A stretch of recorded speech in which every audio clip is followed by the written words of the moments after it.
Hey everybody, welcome to Hear Us Out. I'm Patrick. And I'm Paul. And welcome back to part 2 of the best sports movies ever. We're going to break down a few more sports and you're going to know what movies you should really see. Enjoy. Baseball, that's right, is incredibly popular with filmmakers. It's the national pastime for America. I can understand why. We are not in America yet. I like baseball. I have been to not enough baseball games in my life, but I've been to a couple and I have enjoyed it very much. We have a friend, a mutual friend, Paul, who is, we'll just call him Rob, because that's his name. And internet, if you can find him based on that first name, you're amazing. He has magically just fallen in love with baseball by accident. He has no history of baseball in his family. It just comes up. I believe his phrase was, "I think I'm gonna get into baseball." That's the first time I ever heard him mention it. I think he may have been hit in the head or something, because he does that sometimes. It's like he fell out of bed the wrong way and then gets up and goes, "I'm really going to be into this today," and is into it then for 5 years. Yeah, that sounds like him. It does. And baseball, he's probably watched more baseball movies in the last 6 months than we have seen in our entire lives. But he'll have another 6 months to go because there are so many. I'm going to let you start with some of your honorable mentions before you give the pick, and then I'll line in behind you. Oh, yeah. I'm kind of like League of Their Own is a really good baseball film because it's... we have a video about. We do, yeah.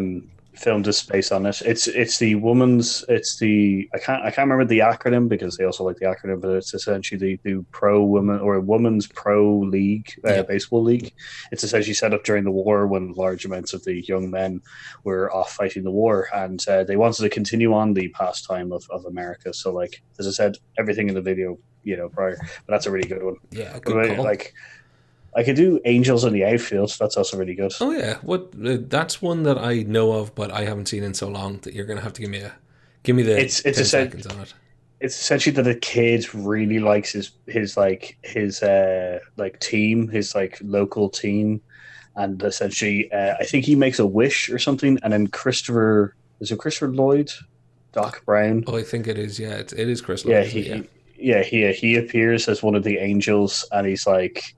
Yeah, we're going to help you out. I can't remember fully why they decided, but he starts the angels start helping out the team, and some magic starts happening and stuff, and the team starts gaining confidence, and then and baseball is the perfect sport for that kind of dream ending. And it's let's face it, the most famous baseball movie about dreams and wish fulfillment in a lot of ways is. Actually, no, that's wrong. I was going to say Field of Dreams, but then you think of like The Natural or The Rookie or all the ones where it's about somebody getting their shot. But I think Field of Dreams with Kevin Costner, because it makes me cry every time. 100% record for making me cry. And I have seen that film more than a dozen times. Still not wearing off. There are so many cry moments in it. One of them will get me each time. I need to rewatch that film. Well, it is that beautiful, If you have some issues with your dad, I'm sure it'll help out there. Anybody that's got something hidden in their past somewhere, because it's about loss and yearning to be able to fix the errors of the past, etc. But it's done in such a beautiful way with James Earl Jones and Kevin Costner. It's just great, but it ain't my pick for the top. Before I give my pick, actually, what was your top pick going to be for baseball? Like, I was probably going to go with like either Field of Dreams or League of Their Own, just because they are quite fantastic kind of films. They really are. Yeah. So what's your pick? Well, you see, it's not going to be a Bull Durham or any one of the really good artistic films. I had a toss up between Major League and Major League 2. Just because I love Charlie Sheen and Wild Thing. Anybody out there who has seen those, that kind of ragtag Cleveland Indians made up team with the best sports announcer making wisecracks ever. Hello again, everyone. I'm Harry Doyle, along with my good friend and partner, Monty, what's his name? Giving a big wahoo welcome to all the Cleveland faithful. But I couldn't pick it. I had to pick a film that myself and Paul actually talked about whether or not it's a sports movie. I think it very much is. Paul still does too. Now I'm not putting words in his mouth, but he was right to kind of go, it's a different kind of sports movie, and that's Moneyball. I think Moneyball it's fantastic in so many ways because it actually gives you both sides or all sides of the sport. You can see people who are working in it for years, who were born fans, going on to work in the industry, and how they have a love for the game. You can then see people who have been chewed up and spat out by the sport. And you can see the idea that sport is two other things. It's numbers and business. So it's numbers that happen on the field or on the track or in the ring or wherever it might be. But then it's also numbers in a balance sheet. And I think it weaves those things wonderfully together. And a lot of people don't like his performance, but I actually think Brad Pitt did a great job. No, I really like I like his performance in Moneyball is really good. Now, where we differ a little bit is I think it's more on the fringe work of the sports thing, because it's more about Brad Pitt and what's his name, Jonah Hill. I can't remember his name. Jonah Hill. Their character essentially changing the sport. It's more about them and the kind of like battles that they had to do to kind of like force the hand of the old guard. Like into the new thing, especially since, as you said, the balance sheet for them isn't as large as some of the other kind of baseball teams. So you could say they're an underdog. Hey, underdog story. Yeah. No, but I definitely take your point. I do. Yeah, and that's the thing. It's because they changed the game that it's one of the few sports movies on all of these lists that looks at sports from that angle, about an epoch time, about a change, and I kind of love it for that, and I really enjoy it because there are many emotions that sport is supposed to bring out, and I think it brings out some slightly different ones about maybe yearning for success, but also that meaning that the thing you love has to change slightly. Yeah. Like I very much agree. It is one of the as you said, it's one of the moments in time for that sport that changes it forever. Yeah, So, and that, ladies and gentlemen, is our home run. Which is the next category is American football, which is the NFL. You can tell that this once again it is one of the largest kind of like bounty for Hollywood to take from for their films. I would say possibly the second largest amount of films. Possibly, because they are yearly events almost since way back when. Yeah, so like, this has loads. Like even ones that I've seen, like which is Saturday Night Lights. Saturday Night Lights isn't one of them. It's Friday Night Lights. Friday Night Lights. Saturday Night Fever. Friday Night Lights. This is staying in. Do not think that I'm editing this out, Paul, because Saturday Night Lights is now it's the cover for the bad porn DVD. Anyway, from Saturday Night Lights, there's Any Given Sunday, the Oliver Stone film with Al Pacino being very Al Pacino, because like, who better to play a shouty coach than a guy who likes to do shouty scenes? And one of the most inspiring speeches from a movie. That's something that we should have mentioned before now. Inspiring speeches are a huge part. And actually all of the American football films, NFL films, or football films, if you're just in America right now and would prefer us to just call it football, everything has a pretty good speech at some point in it. Even Varsity Blues. Like James Van Der Beek, Dawson himself, I think, makes a speech to Paul Walker and friends. Like, it's everybody who does an American football film or an NFL film does this. Yeah, like it is one of the, like, I think it's because of the locker room, like halftime or the quarter kind of things. It's probably like a halftime that they get to be able to do those speeches and stuff. Like, there isn't many, like, baseball doesn't have kind of the halftime mark. No, you're in the dugout. I guess it's a bit more public and open. Yeah, you don't have that locker room thing. Because I see it in basketball, it has it a lot as well. So yeah, well, they do. They have their interval as well. I think the inspiring speeches. There's also the inspiring things like Rudy is based on a real story. Rudy is another. Rudy is the American football version of Field of Dreams for baseball. Rudy's the one to make you cry, because when little Rudy finally gets his go. And he gets to go on the field. Spoiler alert, I'm about to tell you what happens when Rudy finally gets in. He makes the tackle. And everybody cheers. And if you have a heart and you're watching at home, you cheer also. Or are too busy pretending that you got something in your eye to cheer. Yeah, because it's the locker. It's not it's the coach's office scene that's like the dropping the shirts and going like, I'd rather him take my Oh God, it's gonna get me going. That's got it. Quick, onto Waterboy, because I don't think you can cry at Waterboy. Not really. You can definitely laugh at it though. Waterboy is it's a quintessential sports comedy movie in a lot of ways. Yeah, Adam Sandler came out probably early 2000s. Yeah, I think which so. Was, yeah, like it's early 2000s or like late 90s, like kind of things. But I think it was early 2000s. Very good kind of comedy film as well. Very good. Which is.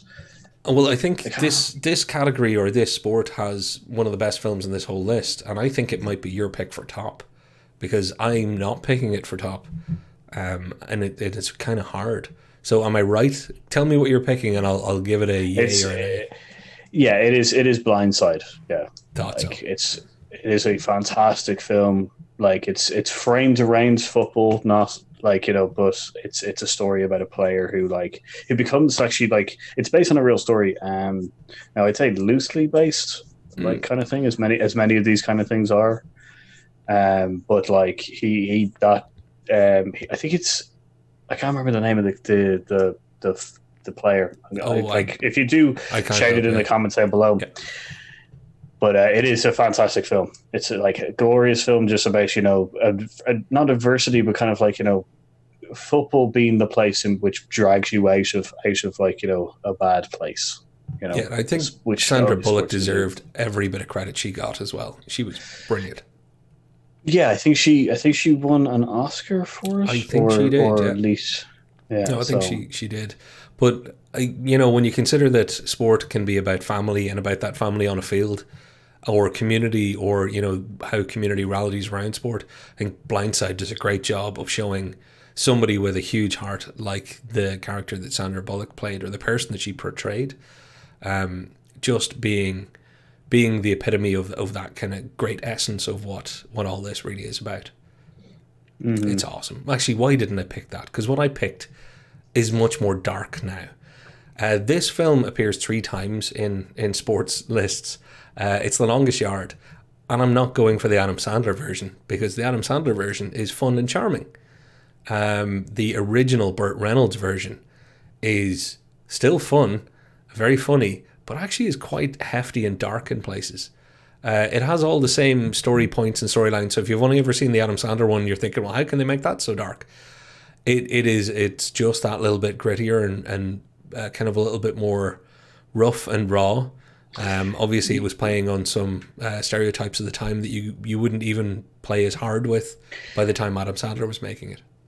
Yeah, it was more focused as well as around the prison item than a lot. Like Adam Sandler's more focuses on the interaction between the team characters. Yeah. And then it's like, so it's very much them versus the prison, whereas this is very much it's not you versus the prison. You can't do that. Yeah, kind of thing. So that's it's quintessential Burt Reynolds, particularly in the first part of the film, being, as he famously said, in doing what he does best in Smokey and the Bandit, show off.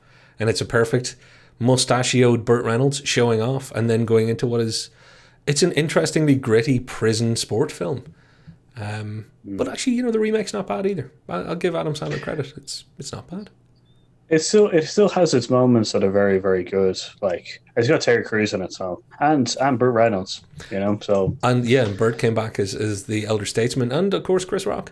I will say though, looking at this now, because American football, or football if you're in America, we've picked a couple of films. I'm saying Longest Yard, and Paul is saying The Blind Side.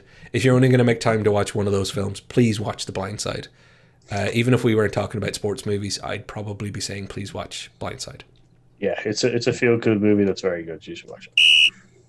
That's right. Football for the rest of the world. So that's soccer for you in America. It's football for everybody everywhere else. During the American football section, I did have to keep saying American football. Now I'm just going to say football, soccer. I think I'm going to get my cards on the table. Oh, yeah, go for it. And I am just going to call it football. Oh, you're just going to call football. Out of the two of us, you're probably the one who knows more about football and stuff, because I'm not a huge... people where we live, we're all supposed to be into football. But I was built wrong and I'm into car racing. And Paul's into a bunch of other sports and like me, watches American sports probably more than soccer.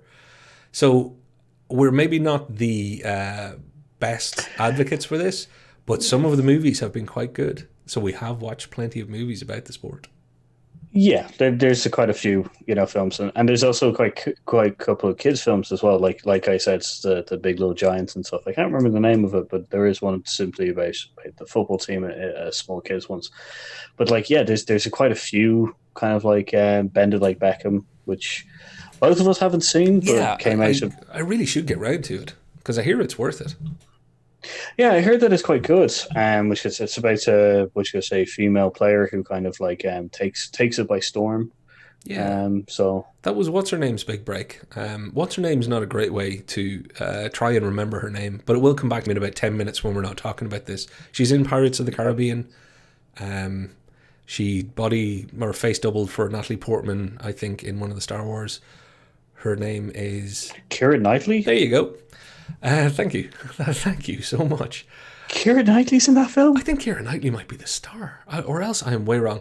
Paul, I'll talk about something while I can see you typing just off screen to check that out. Okay, so I will cover a few honourable mentions in soccer, like Escape to Victory, which you'll notice a lot of prison/football films.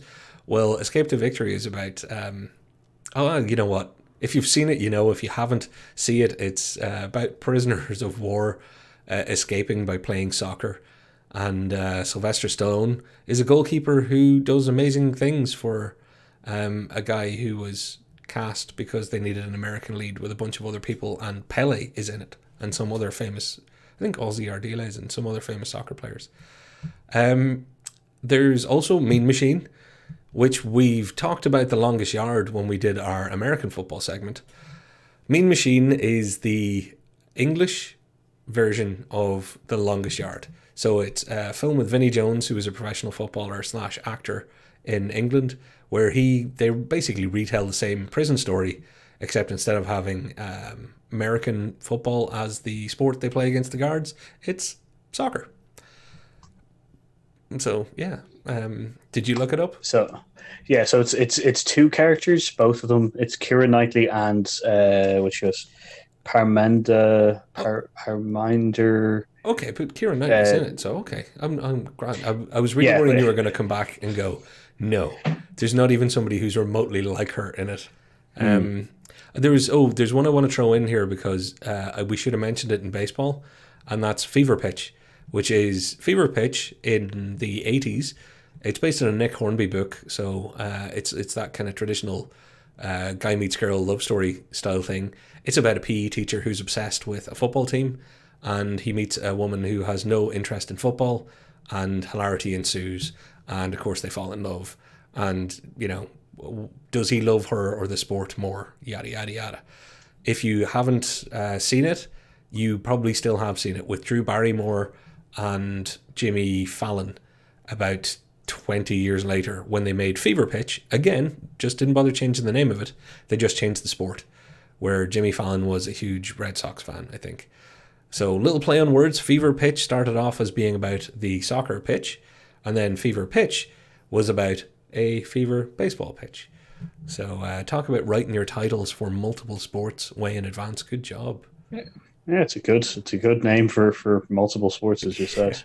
The one thing though, the one I'll pick if I'm going to make a recommendation for us, if we're going to have a joint one, then it's the Damned United, which is the Brian Clough story and Leeds United. If none of that means anything to you, good, because it meant nothing to me. And then I watched the movie and ended up going back and reading loads about it all because it's really well made. It's really compelling. It's an interesting story. It's all apparently based on real events, it would seem. But the key thing is it's Michael Sheen. You know Michael Sheen, Mr. Tiger Blood and all that crap. He can no, it's Charlie Sheen. Isn't his name Michael Sheen? Runs Martin the disco. Sheen. No, the Sheen of this is going to be difficult now. He's currently playing Chris Tarrant in in a thing about the quiz show. He was with Kate Beckinsale for years. He was in Underworld. He's also Martin. I think his name is Michael. Martin is Charlie Sheen's dad. There's too many Sheens. There's too many Sheens. We're making a rule now. So basically, this guy who we'll put up here, who was the head of the disco in Tron 2, that guy. Yes. Yep. Is wrong completely. Is it Michael Sheen? It is Michael Sheen. Okay, yeah, it's cool. because my girlfriend keeps saying that I look like him. I don't see the resemblance, but from a very specific angle, maybe. But I don't necessarily see it. If it's going to annoy you, I see it all the time. But one thing I will say is take it as a compliment. The guy's incredible, but also he can inhabit. He seems to have a strange talent for inhabiting real people. So he plays people who have existed in real life really, really well. And The Damned United, it's on Netflix. Even if you're not into soccer or football, it's actually quite a good movie, folks. I could give that the 2 thumbs up. Our next category is basketball. The next kind of like, I guess, American kind of pastime one. Because there's some choice movies in this, a little bit less kind of ones, but you've got like Space Jam, like Space Jam deserves an honorable mention as what's the most star-studded sports movie of all time? Space Jam, because it has Michael Jordan, Patrick Ewing, Charles Barkley. It has amazing real-life basketball players who were all superstars at the time, superstars to me, and then it also has Bugs Bunny and the other biggest names on the planet. So pound for pound, I'd say the most star-studded cast possibly of any Hollywood movie ever. And I hope that I'm not the only one who's shouting this currently at you. You've also forgot one name that you've already mentioned today. Bill Murray is in oh, yes, and Bill Murray. And don't forget Bill Murray. Good point. And the less we say about the soundtrack, the better, because it is amazing, but unfortunately R. Kelly is on there. And that film would have had one of the most memorable soundtracks of all time if the world hadn't gone the way the world went. Let's move on. Still kind of does, I guess. Yeah, but in a different sense. Yeah, but yeah, because I like, I probably really like, Coach Carter is probably one of my best picks, just because it's Samuel Jackson, inner city coach it's a teacher, inner city kind of coach comes back and kind of starts trying to coach an inner city. I'm just rambling all over the place. Coach Carter is about a coach going into an inner city school and trying to essentially not rehabilitate, but kind of make their team kind of which is better, and make the gentlemen inside players kind of like a better group of people as well. Yeah, it's a very good film. It's one of those themes, particularly again, each sport seems to have its own predominant characteristic or theme. And you might have locker room big speeches for American football. You have an awful lot of similar but slightly different when it comes to basketball. There is an awful lot of pull together as a team basketball stuff. And I think a lot of people would say Hoosiers, which is a great Gene Hackman film, and it's one of the seminal sports films of all times. But I'd actually pick, in that kind of genre, I'd pick Blue Chips, which is Nick Nolte being very gravelly Nick Nolte. But it also shows the... it's not just about the team and, if we all work together, we can do it, and the value of change and accepting who you are. But it does nicely dip into the corporate side of players, whether or not players are actually commodities, even at the college level, and, the money behind the scenes and all that good stuff. But my pick for basketball is a little bit odd. My pick is actually White Men Can't Jump. I maintain it is the best basketball movie ever for a few very simple reasons. But number one, it is the most likely basketball film for you to watch that'll make you want to go outside and play basketball. It is beautifully shot. It is a lot of fun. There's a load of different subplots going on. But it really is, it's a great example of it's still the sport, even though it's like street basketball, it's still very much the joy of playing the game. And then the status that comes with playing the game, the hero worship, the wanting to be on top, the underestimating of people who are at the bottom. It's got a lot of the sports areas covered. I say White Man Can't Jump is an underrated movie. hugely. Yeah, it's there's Wesley Snipes as well. Yeah, Wesley Snipes, Woody Harrelson, Rosie Perez, a few other people actually. It's got a fairly good cast there as well. So yeah, it made me believe that I could someday go down to like Venice Beach and just end up playing basketball with Wesley Snipes or somebody. I went there, I saw people play things. I did not have the fortitude to go near anybody because they all could play basketball and I can throw a ball. It's not the same thing, apparently. Ice hockey. Oh, man, ice hockey. So the other of the American sports, because you've already got the baseball, basketball, NFL, and we've even covered racing and NASCAR, etc. You have ice hockey. I think it's an amazing sport. It is an absolutely incredible sport. And I think it actually translates really well to film because it's a physical sport. Yeah, it's like the best way to describe it, or best way kind of to link it, is that it's essentially hurley on ice. Yeah. So for an Irish ice. Yeah. I was about to say now we have to explain hurling to an American person, which is like ice hockey without ice. Hey. Yeah, look it up. It is the fastest pitch. It is the fastest pitch sport in the world. That's right. Yeah, it's played by people who are a lot tougher than me or Paul. There's some real tough folk there. Same thing for ice hockey, I guess, though. Yeah. So, yeah, I would say so as well. But yeah, this has got a lot of films as well to it. I'd say that it's probably became more famous because of a certain series of films, especially more popular in the kind of younger ages, which would probably be the Mighty Ducks films, which is 3 films and a cartoon show, actually.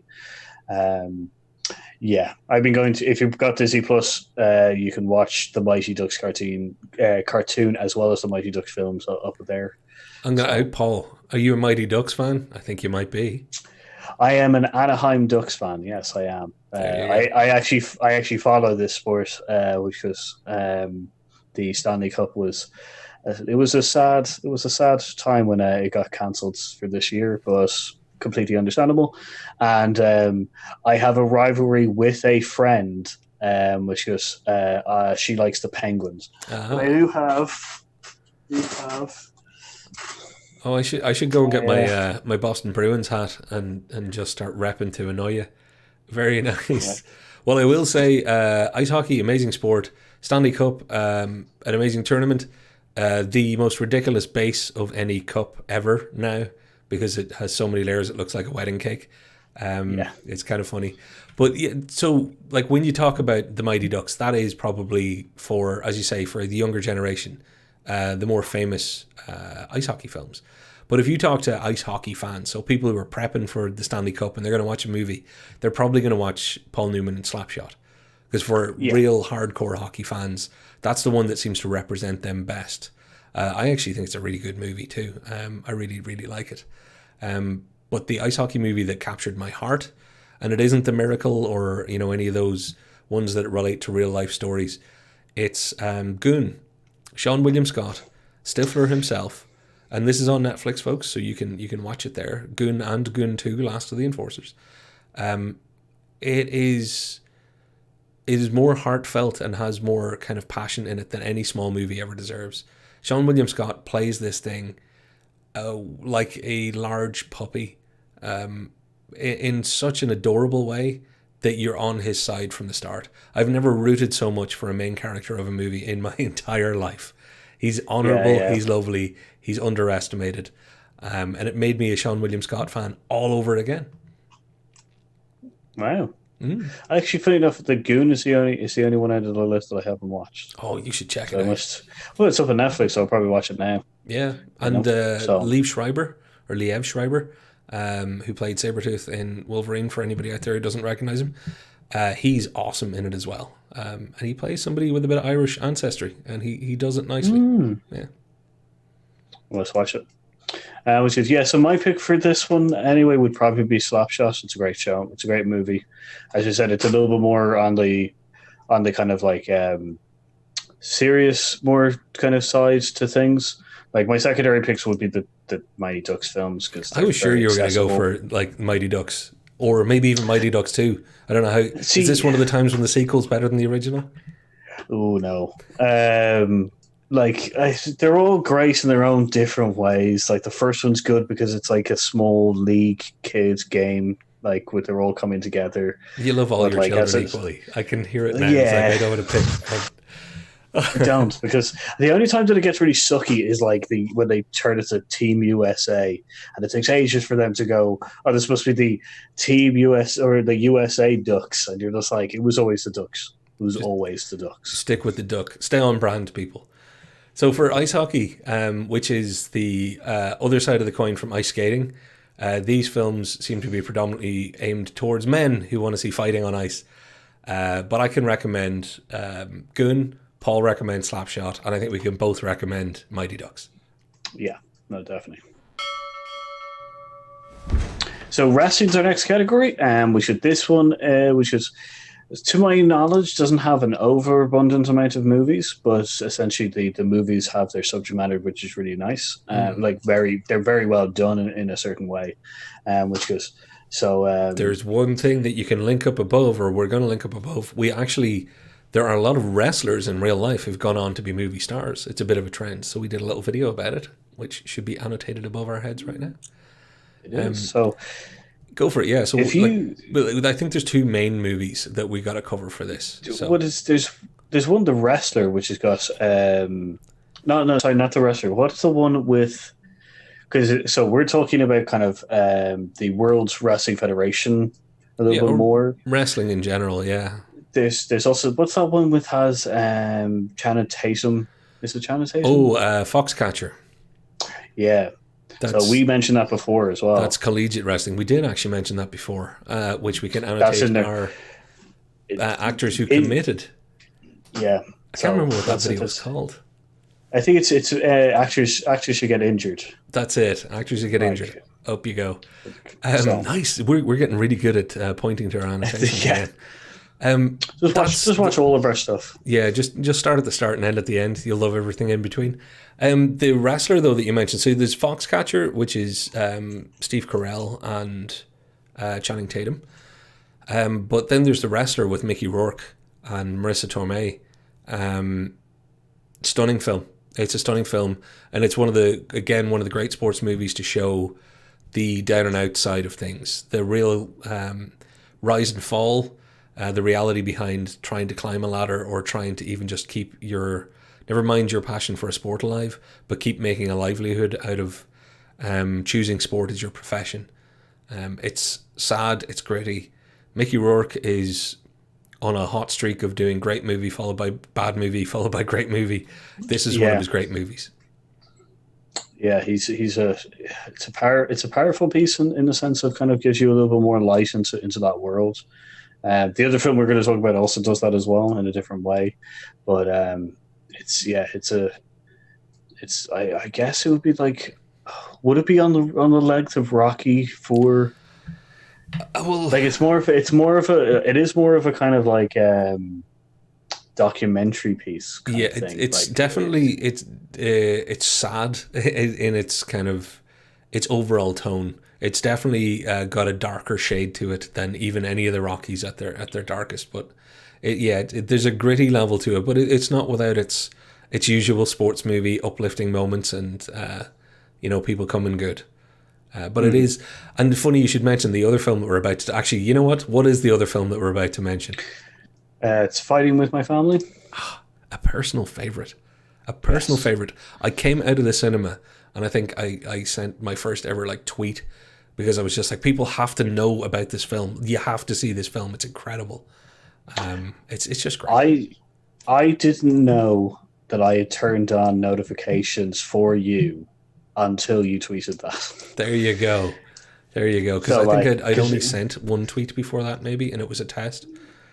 Because I remember because I remember the first one, which is going in to see Fighting with My Family. And then I remember the second tweet, which is you coming out and saying that it was one of the best films you've watched this year. Yeah, and it is fantastic. And Florence Pugh was unknown in the extreme at the time. And I remember kind of going, she's going to be huge. You know, the way you just say that sort of thing, thinking she really deserves to be huge. And in the next 18 months, she has really racked up some big name movies. So I'm really happy. If you have no interest in wrestling, that's fine. You don't need an interest in wrestling. If you only want to go and see what Florence Pugh's kind of big break was, it doesn't matter what gets you to see this movie. This is also on Netflix now, I believe. Yes, it is, yeah. There's no excuses. It's a bag of heart, followed by a lovely bag of this is what it takes to be part of a sport. It's the other side of the coin from the wrestler. It's a much lighter view of it all. Yeah, like I'd say, the interesting part is like a lot of these things. A lot of the sports movies are like, you changing for the sport. This one tells a story of kind of like you don't need to do that all the time. Like this is very much kind of like you can do it your way and still be involved, still be quite good at it. So it's a really nice piece. Nick Frost is in it, which is the I can't remember her name. Which is from Game of Thrones. Yeah, Cersei Lannister. There's also the brother whose name has just escaped me. He is a fantastic actor. Also, I hope he gets a bigger break soon. He's done a few things, but I really think he deserves a kind of Florence Pugh level breakout now. I hope so, because he was a very good supportive kind of character, and the whole like local gym kind of thing is a very nice passion piece for him, which is nice. But yeah, it's also got Vince Vaughn and which is Dwayne Johnson, Dwayne the Rock Johnson. Yeah, he actually plays the Rock in this. Yeah, he really gets to play himself in both himselves, which must have been nice for him. I think he's a producer on it too, actually. Good film. If you're going to watch one wrestling film, we've only really mentioned 3, and they're all good. But I would probably say if you're not into wrestling, the easiest thing to do is watch Fighting With My Family, because it's a great film for all ages and all kind of film tastes. It's such a great watch. And if you are very much into wrestling and you haven't seen this film, what the hell are you doing? Yeah, go watch the film. Watch it now. There's your advice. Straight out of the jabroni beating, pie eating, trailblazing, eyebrow raising, entertaining the globe, never hotter, talking to 2 rejects from Harry Potter. So that's how you win over the crowd. And that is the end of Volume 2 of Best Sports Movies. We may end up doing a Volume 3. If you would like to let us know what sports we've missed and what ones we should really have covered, or a whole sport that has a load of films that we've forgotten to include here, just let us know in the comments down below. And while you're on your way there, you can always hit a little like or a subscribe. Don't forget to share out our stuff as well, because it really helps out the channel, and also remind us of the fact that we didn't mention basketball at all out of this thing. Maybe in another video, but maybe in part 3. Yeah, how could we not cover the one film that has multiple sports in its title? We're a disgrace. Mm-hmm. Oh. So, on that note, I've been Paul. And I've been Patrick. And we've been Heroes Out. See you next time.